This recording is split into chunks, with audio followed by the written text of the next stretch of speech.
अब वित्त मंत्री के इन लाइनों के असत्य को मैं आपके समक्ष सबूत समेत साबित करूंगा। उन्होंने कहा किसान को लागत पर 50% मुनाफा दिया, पर खरीफ 2024-25 का लागत पर प्लस 50% मुनाफा पर एमएसपी निर्धारित ही नहीं किया। ये मैं नहीं कह रहा, मैं सीएसीपी की रिपोर्ट ऑथेंटिकेट करने के लिए साथ लेकर आया, ताकि आप चाहें तो मैं उसे पटल पर रख दूंगा। सीएसीपी यानी देश के कृषि मूल्य निर्धारण आयोग की जो रिपोर्ट है, उसके मुताबिक एमएसपी खरीफ का C2 प्लस 50% नहीं है। और मैं एक एक फसल अब आपको बताऊंगा। खरीफ फसल 2024-25 में C2 प्लस 50% धान का होना चाहिए 3012, मोदी सरकार ने दिया 2300, यानी 700 रुपए कम। जवार का होना चाहिए C2 प्लस 50% सीएसीपी के मुताबिक 4437 रुपया क्विंटल, सरकार ने दिया 3371 रुपया क्विंटल। बाजरे का C2 प्लस 50% होना चाहिए 2904 रुपया प्रति क्विंटल, आप तो खुद भी लगाते, सरकार ने एमएसपी दिया 2625 रुपया प्रति क्विंटल। मक्के का C2 प्लस 50% होना चाहिए 2794 रुपया प्रति क्विंटल, सरकार ने एमएसपी दिया 2225 रुपया प्रति क्विंटल।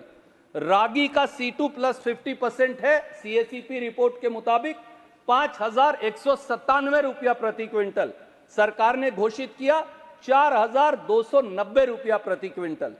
तूर यानी अरहर का C2 प्लस 50% है 9756 रुपया प्रति क्विंटल, सरकार ने दिया 7550 रुपया प्रति क्विंटल, 2000 रुपया कम।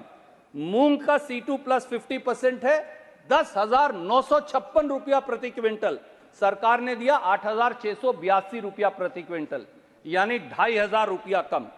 उड़द का C2 प्लस 50% है 9744 रुपया प्रति क्विंटल, सरकार ने दिया 7400 रुपया प्रति क्विंटल, यानी 2000 रुपया प्रति क्विंटल कम। मूंगफली का C2 प्लस 50% है 8496 रुपया प्रति क्विंटल, सरकार ने एमएसपी दिया 6783, यानी फिर 2000 रुपया कम। सोयाबीन का C2 प्लस 50% है 6436 रुपया प्रति क्विंटल, सरकार ने दिया 4892 रुपया। मैं पूछता हूं, क्या एक ऐसी फसल है खरीफ 2024-25 में जो वित्त मंत्री ने बजट में कहा कि हमने लागत पर 50% मुनाफा दे दिया? ये वो रिपोर्ट है, आपकी रिपोर्ट है 2024-25 की। C2 प्लस 50% एक फसल का भी नहीं दिया, यानी वित्त मंत्री ने सदन के पटल पर सरेआम बजट में झूठ बोला। असत्य बोलते रहो आप। असत्य बोला, मैं करेक्ट करता हूं। और माननीय चेयरमैन सर, यही नहीं, ये लोग एमएसपी तो घोषित करते हैं, पर एमएसपी पर फसल ही नहीं खरीदते। बीजेपी सरकार में, ये भी मैं अभी साबित करूंगा, अभी देखिए अगले, आप मंत्री जी आपको समय मिलेगा, अभी आप बताइएगा बजट के जवाब में। भाजपा सरकार में, मोदी सरकार में एमएसपी अब मैक्सिमम सफरिंग फॉर फार्मर बन गया है, मिनिमम सपोर्ट प्राइस नहीं रहा, क्योंकि एमएसपी के मायने ही नहीं बचे। ये एमएसपी की घोषणा तो करते हैं, पर एमएसपी पर फसल नहीं खरीदते। ये मैं नहीं कह रहा, ये 2022-23 के आंकड़े अब कृषि मंत्रालय की वेबसाइट पर मौजूद हैं, और मैं केवल वो लेकर आया, और मैं आपकी अनुमति से सदन के पटल पर उन्हें रखूंगा। 2022-23 में इनके आंकड़ों के मुताबिक गेहूं का उत्पादन हुआ 1068 लाख टन। उन्हीं के मुताबिक जो उन्होंने आंकड़े अपलोड किए हैं, सरकार ने खरीदी 187,92,000 टन, यानी 100% के उत्पादन के मुकाबले में 18% गेहूं एमएसपी पर आपने खरीदी। शर्म की बात है। तिलहन, सोयाबीन, सूरजमुखी, सरसों, मूंगफली, तिल, इनका उत्पादन आपके आंकड़ों के मुताबिक 22-23 के ही अभी अपलोड हुए, वो हुआ देश में 377 लाख टन। आपने कितना खरीदा? 48,000 टन एमएसपी पर। यानी 0.13% एमएसपी पर खरीदा। दालें, उत्पादन हुआ आपके मुताबिक 276,90,000 टन, आपने कितना खरीदा?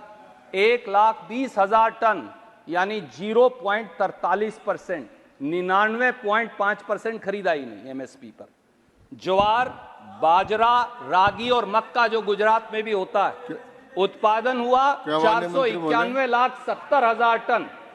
सर आप हमें तो बोलते हैं बैठे बैठे रिमार्क करते हैं, वहां आप मिनिस्टर कर बैठे रहे हैं, बैठे आपने बात क्यों नहीं बोलते? करें माननीय सदस्य जी। ज्वार, बाजरा, रागी और मक्का का उत्पादन हुआ 491,70,000 टन, इन्होंने खरीदा कितना? 1,28,000 टन, यानी 0.26%। धान हुआ 1,302 लाख टन, खरीदा 651 लाख टन, यानी 50%। ये चार्ट है। इसका मतलब यह है कि धान की फसल जो 50% खरीदी, अगर उसे छोड़ दूं तो गेहूं, सोयाबीन, सूरजमुखी, सरसों, मूंगफली, तिल, दाल, ज्वार, बाजरा, रागी और मक्का, एक भी ऐसी फसल नहीं है जो इन्होंने लगभग 1% से 17% से ज्यादा एमएसपी पर खरीदी हो। तो उस एमएसपी के मायने ही क्या जो इस देश के अन्नदाता किसान को मिलेगा ही नहीं।